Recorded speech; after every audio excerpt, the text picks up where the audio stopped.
Thank you, sweetie, and that's the plan, is to go back into the 12 steps. I'm not sure what happened to the clock yesterday. There was some kind of a time warp, because I swore that probably I was speaking about the responsibility communication process for about 20 minutes, and all of a sudden the show is ringing in my ear. Oh, time's up. So we'll go back to that tomorrow, and we may end up alternating a few more days. Who knows, with the 12-step work, which I think is going awesomely. Getting reports from several people that are really benefiting, Gail, from the input that you've got, and Dave and Dr. Tim. There's lots of really powerful input and an overview and understanding of the parallels and the way to put the two sets of tools together to enlarge the toolkit. So fabulous, delighted to be here. Gail, how do you be, young lady? I am well. Thank you. Wonderful. Anything new and exciting in your life? Nothing new and exciting well, okay, now that you mention it. Last week when I was doing the 12 steps, Monday, Tuesday, and Wednesday, I had such a high level of vitality. And of course, naturally, by Thursday and Friday, I hit a healing crisis. That is one new thing. You. Yeah, good for me. Next layer, right?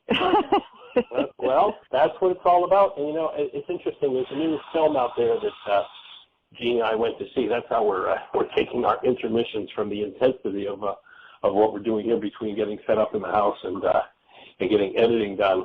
But we went to see, and I invite everyone who doesn't know what a healing crisis looks like or a healing process looks like to go and see the film, The Letters. And it's a story of the life of Mother Teresa, who has this experience of this super high vitality and direct communication from love, from the Creator. People would call it God, whatever word you want to use. I don't think love cares what you call it. It's kind of like one of my favorite sayings is, call me anything but late for dinner. Acknowledge the presence of love in your life, and you're acknowledging the Creator. So here, Mother Teresa has this call, and, you know, she's a school teacher, she's a cloistered nun, and all of a sudden she gets this direct communication, which means super high vitality, as you're talking about. And a significant part of the rest of the film, aside from, you know, giving you a pretty good window on her work and some of the stuff she went through, some of the challenges she had, they introduce her spiritual advisor, who has, and I've ordered them because they've now been published, a copy of all her letters to him.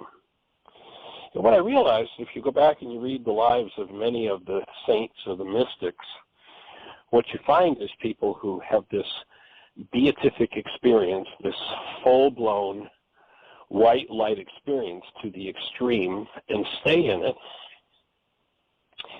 And then their rest of their lives is torture. And they talk quite a bit in this film about Mother Teresa, who is doing this awesome, wonderful work based in love, and it's really powerful space of love that she holds for things that would turn most people's stomachs. And yet, in her letters to her spiritual advisor, she's describing this torture that she's going through. And of course, I've read about that sort of thing before with the mystics. And what clicked is, I got it. What happens is when you get to that really, truly full-blown light experience, which is just beyond comprehension. You know, if you took the most delightful, awesome, fun, exciting, sweet, wonderful experience you've ever had as a human, and then you multiplied it by the largest number you can imagine. You know, when you were kids, you played the game of 100 quadrillion, million, billion, zillion, quadrillion, billion. You know, if you multiplied it by that, you wouldn't touch what that experience is. So here, Mother Teresa has that experience, transforms her life, and then she goes into process.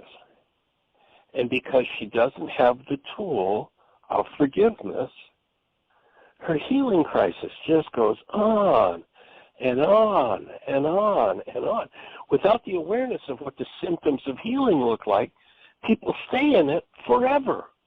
The mystics, these tortured lives, and what they're being tortured by is the content of their own carbon-based memory, their own generational patterns.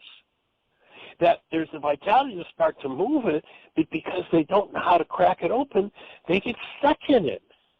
And a lot of people have, rejected the mystical experience because I don't want to go into that kind of torture.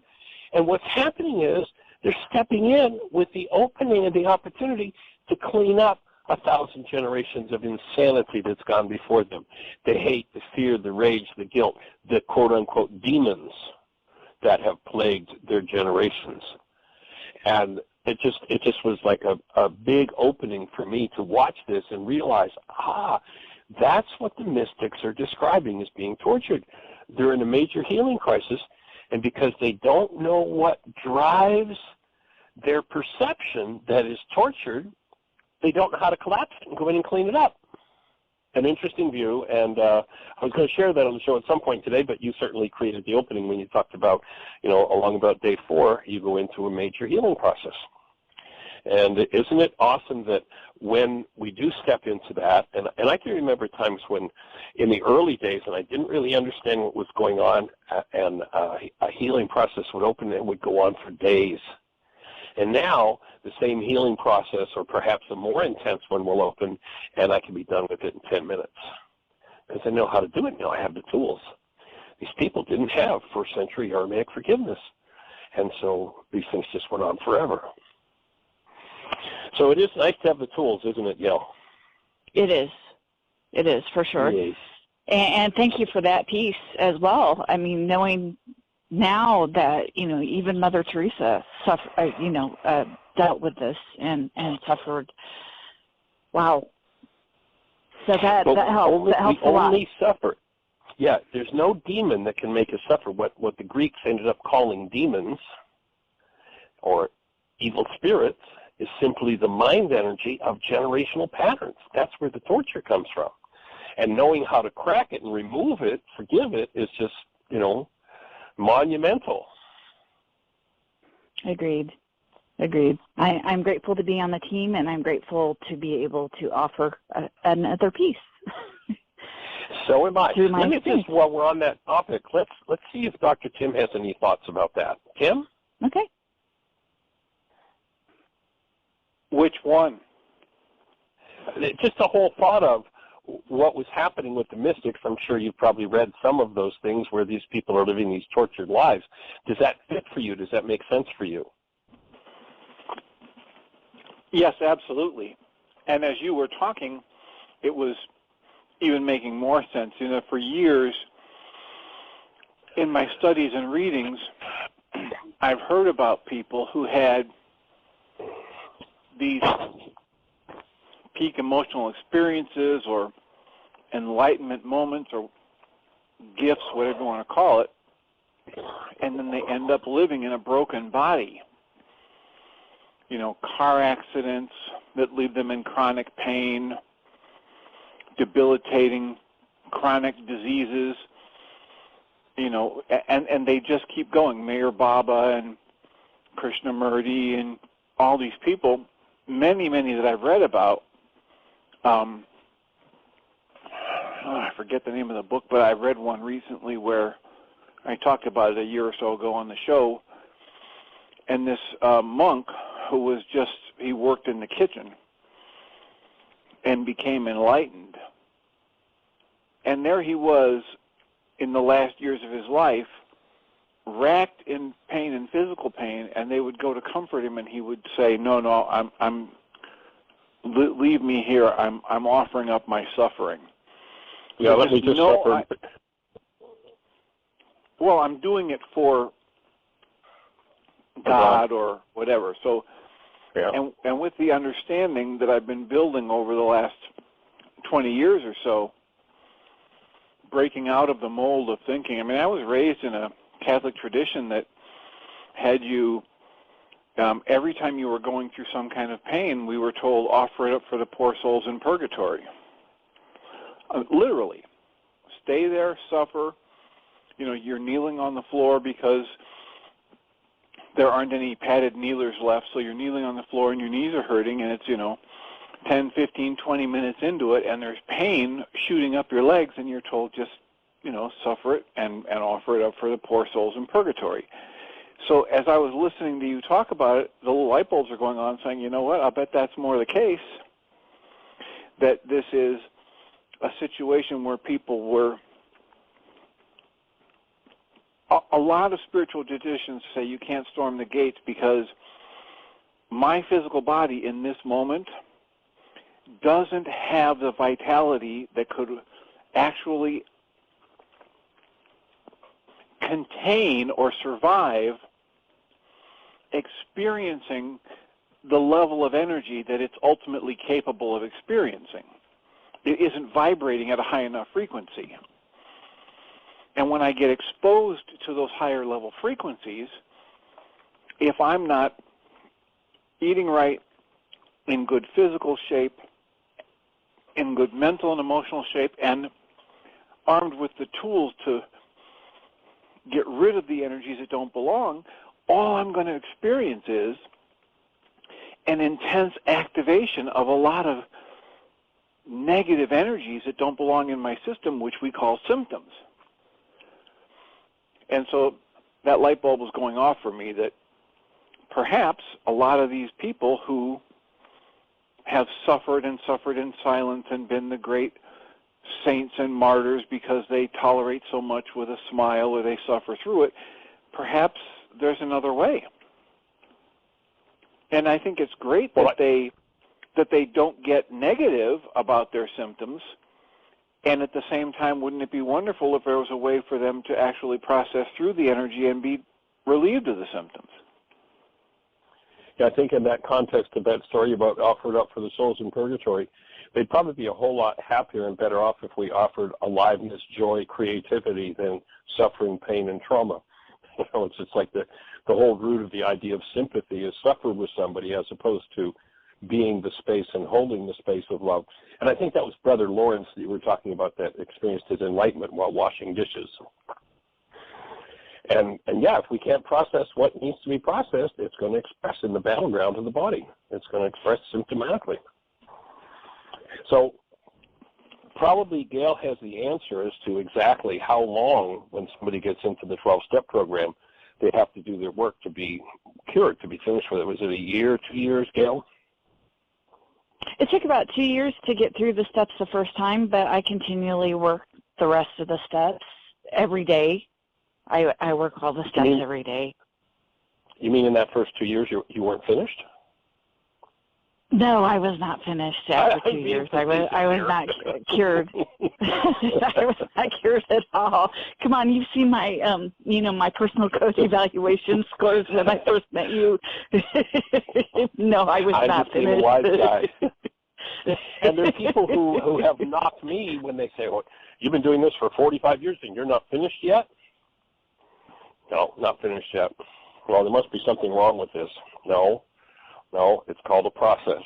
And when you realize, and I forget exactly the number, but in 30 generations of your bloodline, if you sit down with a pen and paper, in 30 generations of your bloodline, there's over 1.7 billion people. 30 generations, 1.7 billion. One yourself, one generation back to 2 generations, 4, 8, 16, 32, 64, 128, 256, 512, 1,024. Doesn't take long to get up to 1 billion, and that's how many there are in 30 generations. And that's what we're talking about, inviting people in to clean up, because that genetic structure that they used to say was junk, the part of the genes that was junk, and originally they were saying over 90% of our genes are junk, the DNA is junk. It's not junk, it's the most exquisite database that ever existed. It carries every thought, every feeling, every reality from every generation. And if your so-called body, your multi-generational database, your body is going to be a fit instrument with which you incarnate the active presence of love, then you're going to have to clean out of it that which is unlike love. And you start thinking about, the ignorance that in this modern, enlightened day and age we live in, We still live in a world where in the last 75 years we've killed over 275 million people in war. Not much enlightenment there. What do you suppose life was like on most of the planet 5 generations ago, 10 generations ago, when Genghis Khan stalked the earth? What do you suppose it was like? What do you suppose it was like when the Han dynasty was murdering off the competing dynasties? It's pretty amazing when you think about that's born and bred in all of us. And to really, truly incarnate a human life, and for anybody who's new to the show, we have a simple definition for a human life. Hold a newborn child, and you know exactly what a human life is. It is clearly this awesome active presence of love. And we are meant to inhabit this form our whole lives long as the active presence of love. And the only thing that will ever inhibit us from doing that is the generational content that never belonged in a human life in the first place. And to have the courage to face and clean up that database is quite a piece of work, and the form of that work that we're tying in with the first century Aramaic forgiveness work. We spent the whole week, if you weren't on the show last week, we spent all week from Monday to Friday on the 12-step program, a program for cleaning up this multi-generational database and coming out the other side as intact human beings. And I understand Magda has her hand up. Magda, do you have a comment for us on the 12-step program?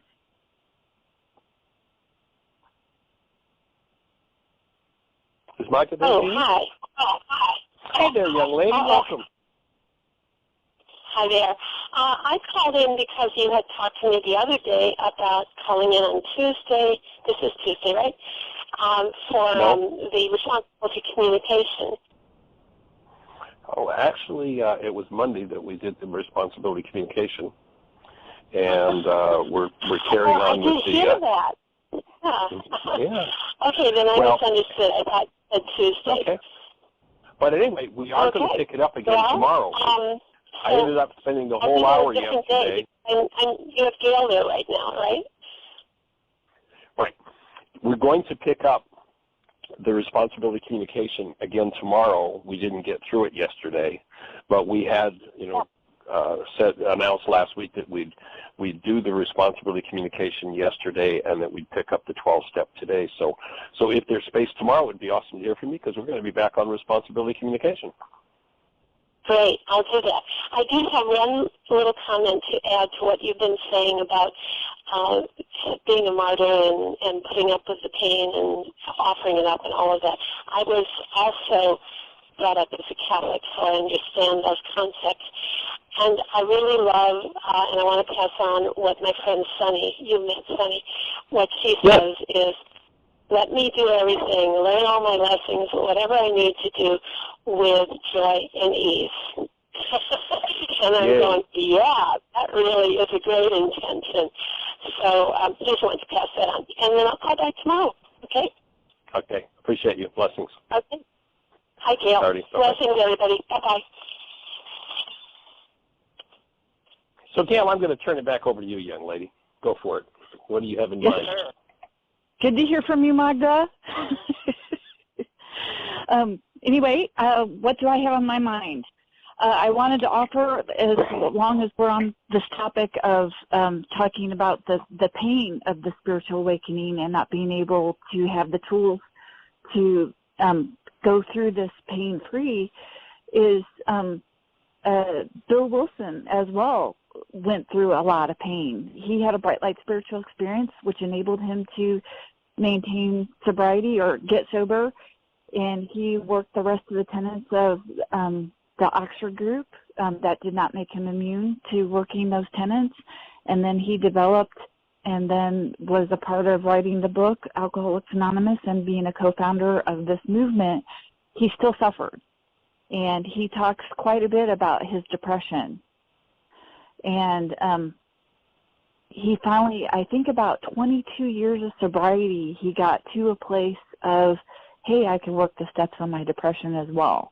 And so he started to do that and relieve himself of his depression. So there are modern day sages as well that have suffered, and that puts a really good light on to people that I put on the pedestal, like Gary Hicks, who died of cancer, who I was in extreme judgment of this summer, and as well as the passing of Ron Roth, who is one of my other spiritual gurus that I have taught through. I thought both of their suffering I judged harshly, but now I understand why. Well, my take, two things. One would be, there is no pain or suffering in the spiritual experience or spiritual awakening. That's a misnomer. The spiritual awakening or the spiritual experience takes us to a level of vitality where we can't hide the suffering anymore. But it's not caused by or any inherent part of the suffering experience. Now, the non-being world has a rule that says no pain, no gain. My rule is no pain, no pain. And if there's pain there, then you're going to get to deal with it. And by being vitalized through the spiritual experience, you're going to have the vitality then to bring out of hiding that which you've been hiding from yourself. And my experience of working with any kind of addiction is that the addictive substances, and you know, in the work that I've developed in the 12-step, in the codependence to interdependence workshop, we define addiction as the compulsive use of any person, place, substance, or activity to, one, not listen to or follow our higher guidance or the spiritual experience. That's one use for addictive substances. And the other one is to anesthetize pain. So the spiritual experience gives the vitality to start to access and dig out the garbage that never belonged. And of course, as with the mystics we were talking about, if one doesn't know how and doesn't have the tools, if you don't have a shovel, it's going to be pretty tough to dig a deep well. And so if you've got a power drill on a crane, you're going to dig a well pretty quickly. And the tools that, by and large, have been available have been pretty much, well, you know, we don't really know what's going on here, but here, tell you what, why don't you just go ahead and suffer and give it to God? God is love, and God will really enjoy your suffering. It's like, come on, give me an intermission here. That's insane. But it was the best explanation they had. First century Aramaic forgiveness, what Yeshua came to offer people was a huge drilling rig to dig that well, to drop down into the dissociated parts of the mind, bring them forward in the presence of love, and process through them. You don't have to hang around in suffering for longer than you're unwilling to do your work. And the work is, and the suffering is caused by the content of carbon-based memory, not by God. People have made up a story that it's all God's fault, you know, God's going to punish you, and that's all just pure garbage made up by people who didn't know any better, who were ignorant and did not understand. And so as we undo ignorance and come to understand, oh, I have a tool, I can do something with this. And that's the whole idea of the process.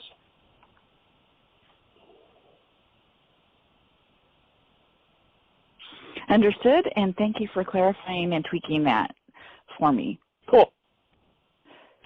Cool. How about I recap what we talked about last week real quick?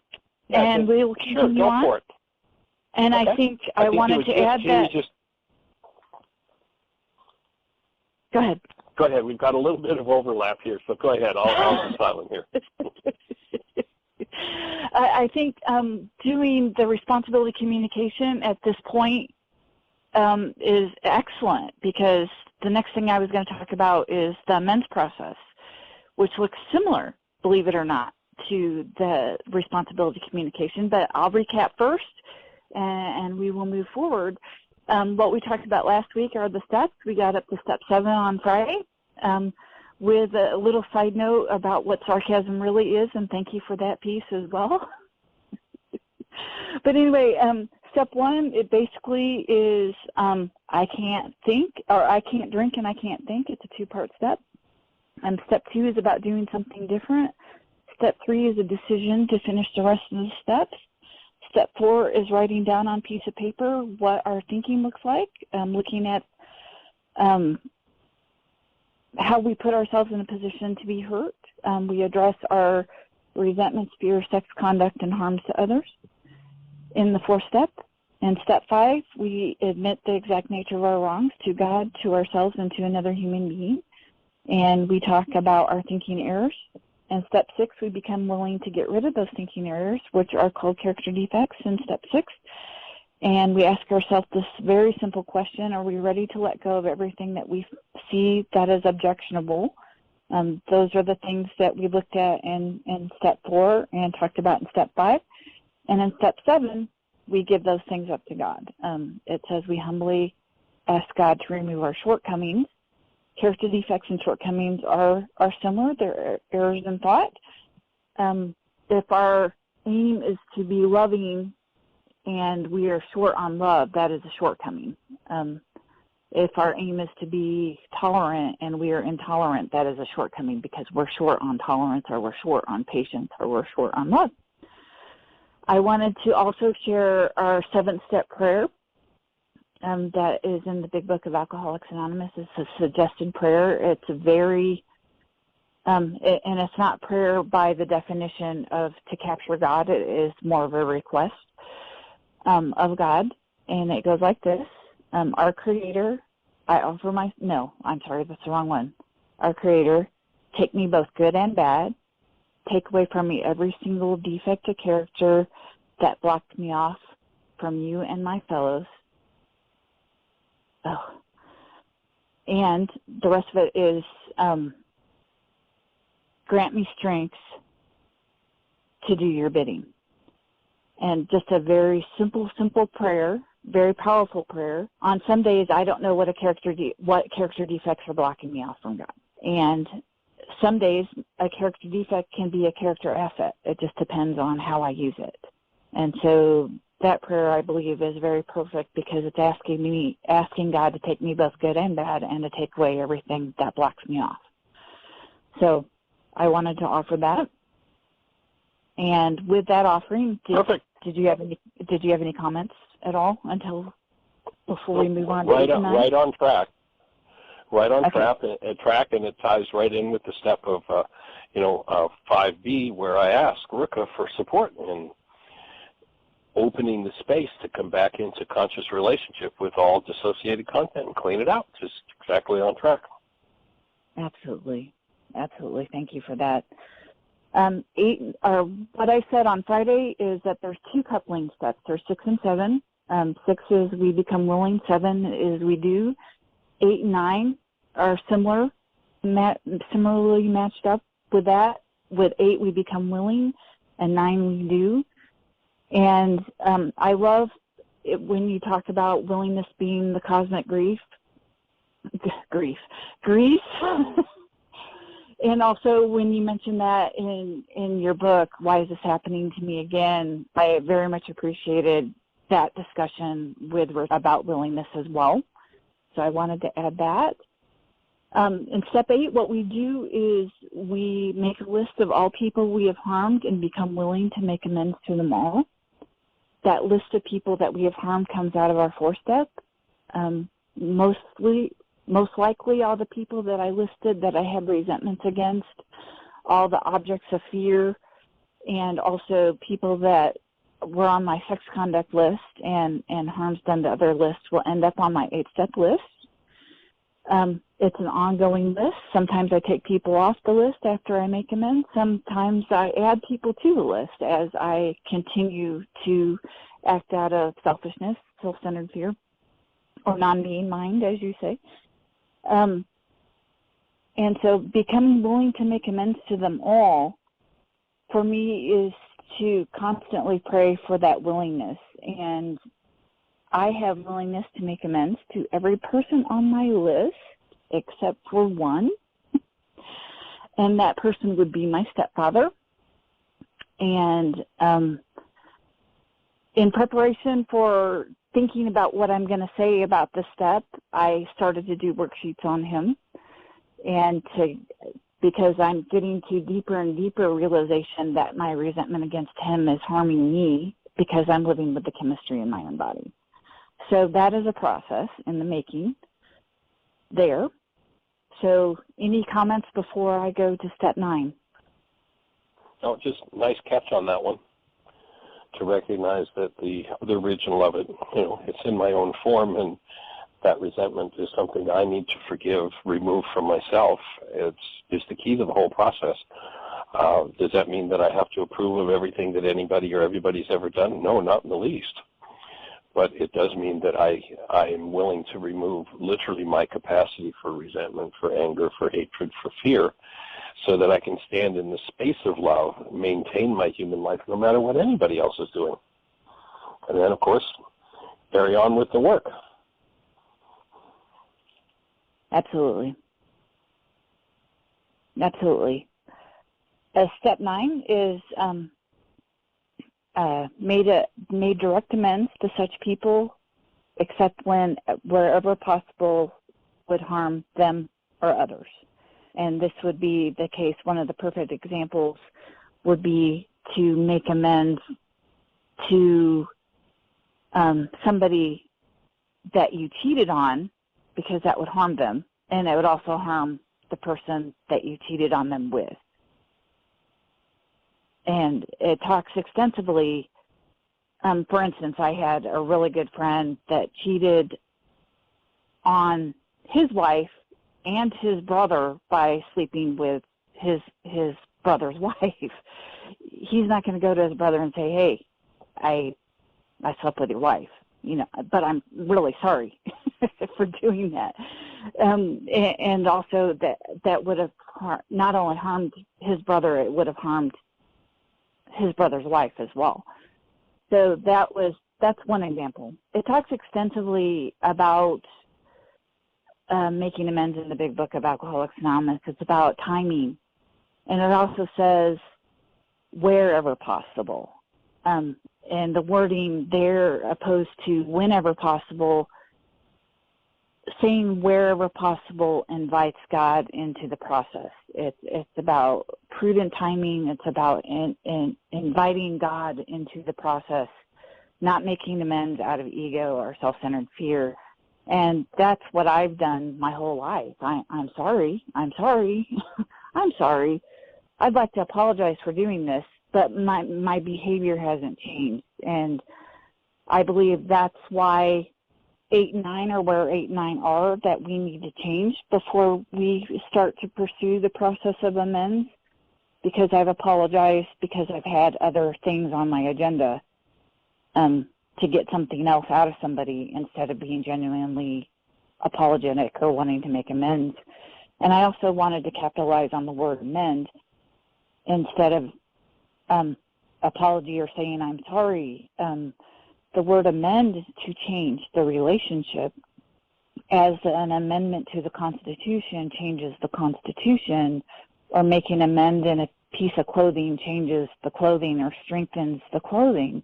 Making an amend in a relationship changes the relationship, and hopefully 99% of the time makes that relationship stronger.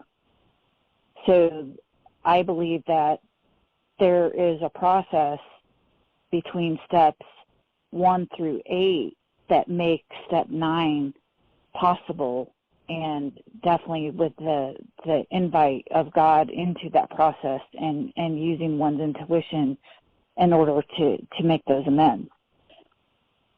So any comments before I go into the wording that I've learned in the amends process?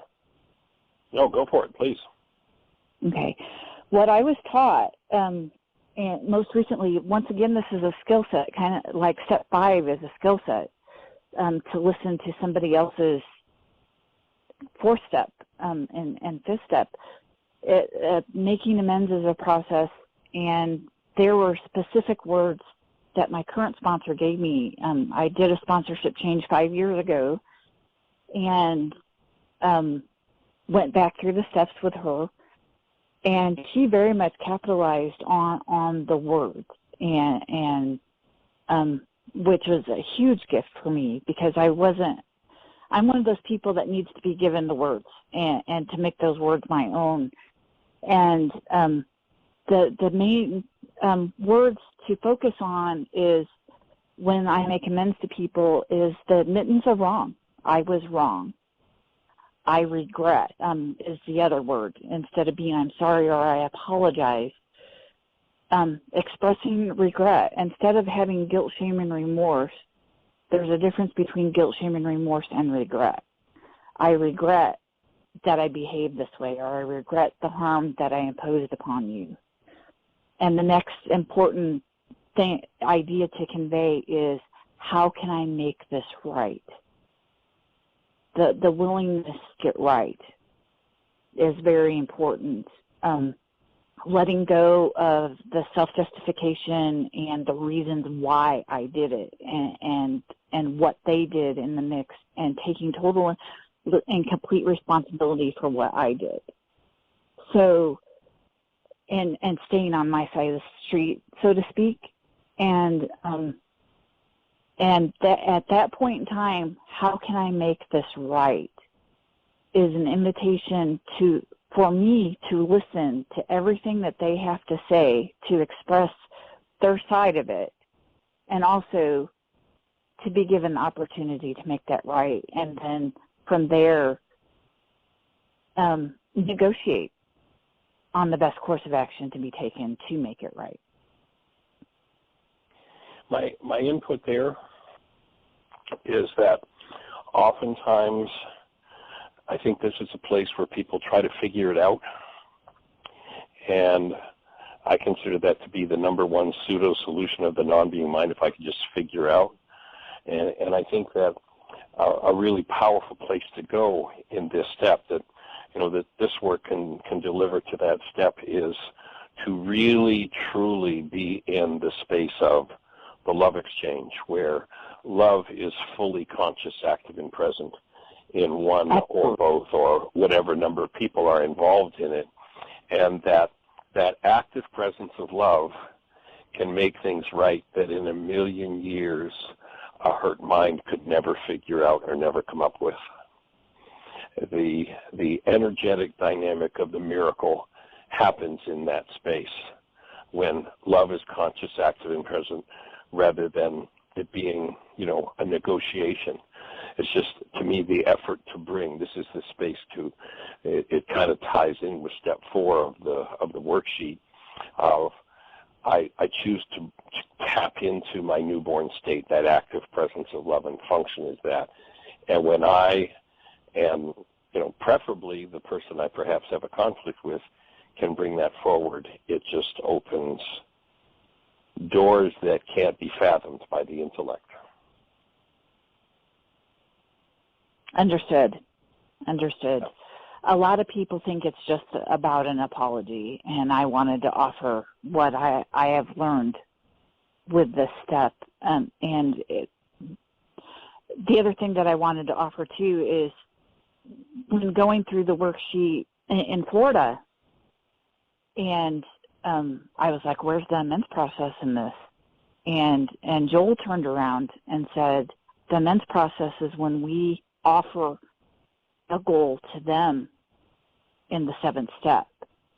And absolutely right. And then when you did the responsibility communication process, and Sarah did it with, and I can't remember the name of the other girl that she did it with, and we went through that sheet, I saw the amends process throughout that sheet as well. And most definitely I have used that to add to the amends process when I've been in a position to be able to, or I should say, the honor and ability to opportunity to make amends to somebody else. That has definitely been something, it's been an added tool for sure. I think that both step 4 in the 7-step worksheet, where I choose to tap in, where I bring forward that active presence of love, is a big part of the amends process. And to me, the word amends there means healing as well. That there's going to be a reorganization of my energy system, which will then source things in a higher way, and literally a reorganization of the energy system of the person interacting with. And when that reorganization occurs, oftentimes the thing that was the big deal, I mean, one of the most common comments that I get when people get to step 6C in the worksheet, and they're looking at how do I see this situation I started out working with in step 1 now, and they're like, I can't believe that my mind actually believed that was such a big deal, because it's silly now. But you watch somebody going into the front end of the forgiveness process or the front end of an amends process, and they're ready to tear somebody's eyes out over this issue. It's so emotionally charged for them, but they have no idea that they're ready to tear somebody's eyes out because of the emotion in themselves. And when they go through the forgiveness process and remove that emotion, all of a sudden they look back at that exact same thing. It's like, well, it was so silly to be upset about that. That's the healing process that to me is so powerful when I cancel my goal and I invite Ruka in to rearrange the energy system. That's where the real power and the healing occurs. So I see both of those. That's step 4 in the worksheet of bringing love present, and then step 7 where I create a loving goal that I'm willing to offer to them, are both to be part of the amends process. And in between is the healing process that opens a space for both people. Agreed. Well said. Cool. Yep. All right. So, well, anything else on step 9? I believe I'm complete on step 9, and I think that it just goes along perfect with the responsibility communication that was brought forward yesterday, and I look forward to being able to hear what happens tomorrow on the show with the examples I think that you're going to have people call in for that. So we could continue the rest of the steps real quick. And yeah, let's go for it. Step 10 is we continue to take personal inventory, and when we were wrong, promptly admitted it. As you'd mentioned earlier, how long did it take you to go through the steps initially? Well, 2 years. Am I still making mistakes? Am I done? No, I'm not done. And I really appreciate this step and the fact that Bill Wilson had the intuition to include this step along with the 6 tenets to close the gaps for us alcoholics and for others as well, because continue to make mistakes, and I need to look at those mistakes. And one of the things that I learned from the Aramaic forgiveness process, and one of the things that enables me to do a spot check inventory, is doing anything or reacting to anything that is less than love, then it's on me.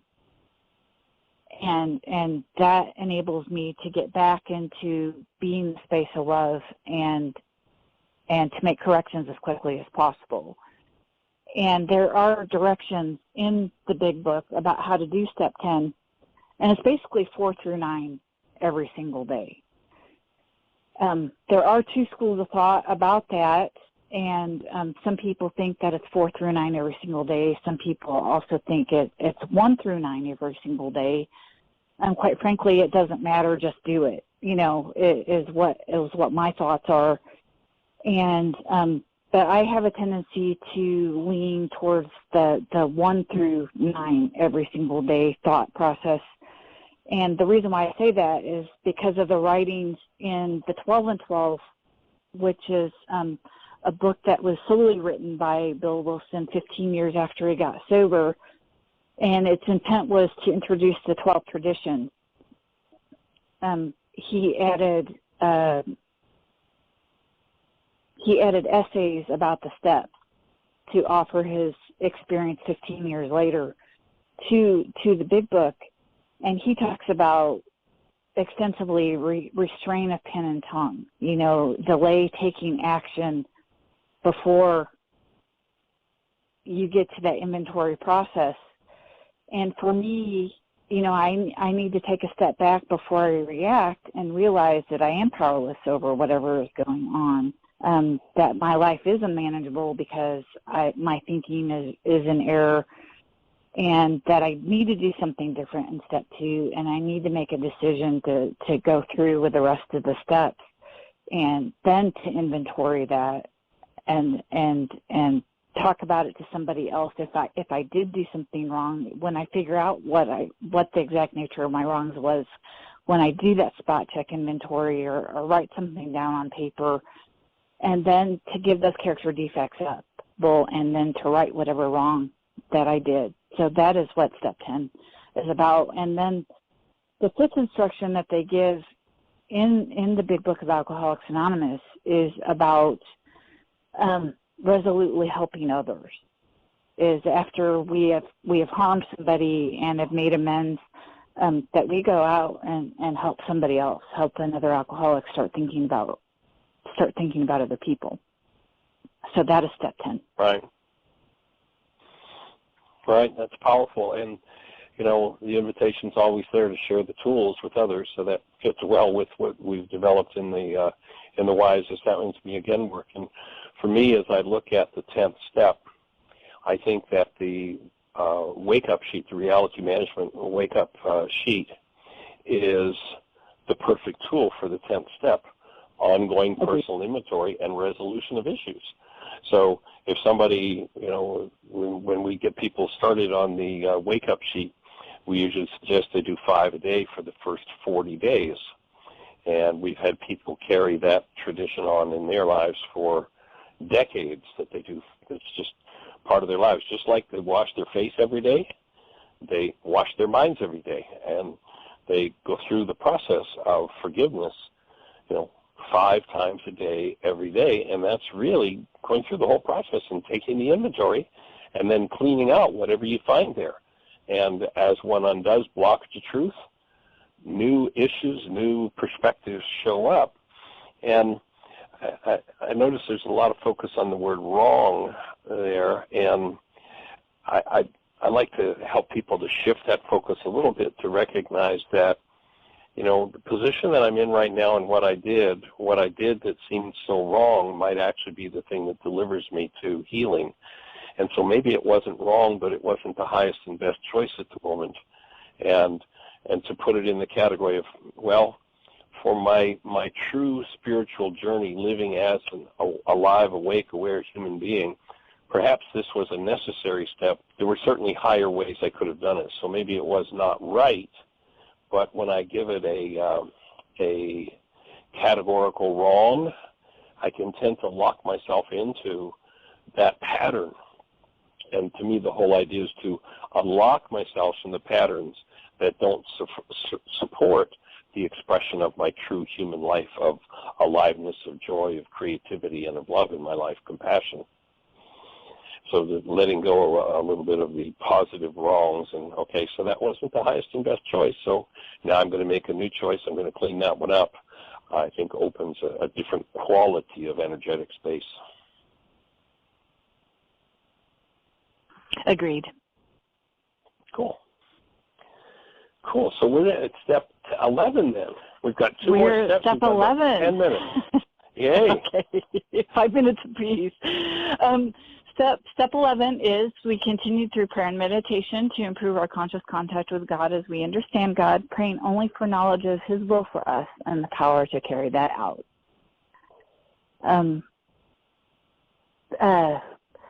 Bill Wilson gives 3 suggestions, I believe, in step 11 and when he wrote the Big Book, and that was to have contact with God at night in reviewing our day, and also have contact with God in the morning in order to ask for guidance for our day, and also in times of irritation or in question to stop, take a pause, and connect.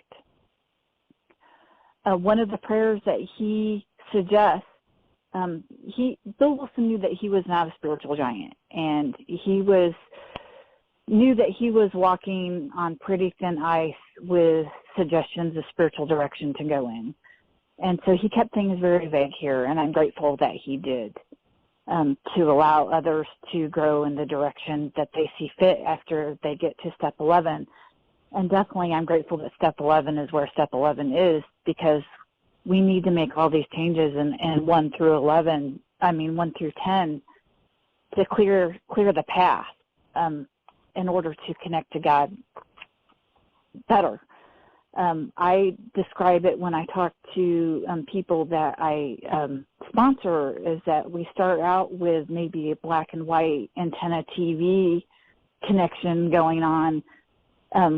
Like I remember only getting 3 channels in the 70s. We're trying to watch Gilligan's Island, and going to, after working the steps and continuing to work the steps, especially the inventory, we able to get to, Blu-ray, Dolby surround sound when it comes to having a connection with God, and we're able to allow God to direct our mind instead of self-centered fear directing our mind. And go ahead. I think a really important step in or piece to understand in that place is the first century Aramaic definition of the word prayer, and that is to set a trap for God, to be the space where love shows up. And I think that is so on target. You start the morning and you breathe and you step into that connected space of love. Before you go to sleep at night, the last thing you do is appreciation and step into that active space of love. And then it becomes a habit. And I can remember as a kid being told there'll come a time when your whole life will become a prayer. And at that time, in my world, prayer was you're down on your hands and knees. And it's like the only thing I could imagine out of that was square knees. Where now I understand that what Yeshua was talking about is prayer, and if you listen to the Lord's Prayer, it's not a prayer. What people call the Lord's Prayer is not a prayer. It's an instruction on how to become the space where active love shows up in the world. So to get to the point where we're in constant contact with that active presence of love, to me, is the focus of the whole body of work in this step, to live there 24/7, 365 ultimately, and that it just becomes the energetic space that we're plugged into continuously, and then to recognize the only thing that will unplug us from that space is our own hostility or fear. And so if somebody comes along that activates our hostility and fear, oops, there's my next piece of work. Oh, thank you, friend, or what yesterday I might have called enemy, for showing me that. I didn't know I had that in me. There's my next piece of work. There's the thing that inhibits me functioning as the space of love. And it just opens a whole different doorway. Agreed, and thank you. One of the prayers, putting that in air quotes, that he suggests is the one by St. Francis of Assisi. Yes.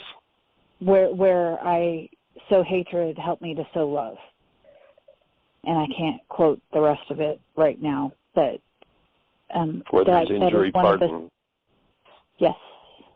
And, so that is one of the suggested prayers. Yeah, it's an awesome, powerful prayer. It's powerfully spoken by Mother Teresa in the that movie that I was talking about earlier, The Letters. She speaks it, and it's quite powerful in her process and in her life. And to recognize that the whole process becomes that of doing our work. And it's a continuous, ongoing opening to deeper and deeper experiences of literally the presence of love in every cell of our structure, so we're plugged into that continuously. And of course, once you do that, the 12 steps kind of natural, you're going to extend that to others. Absolutely.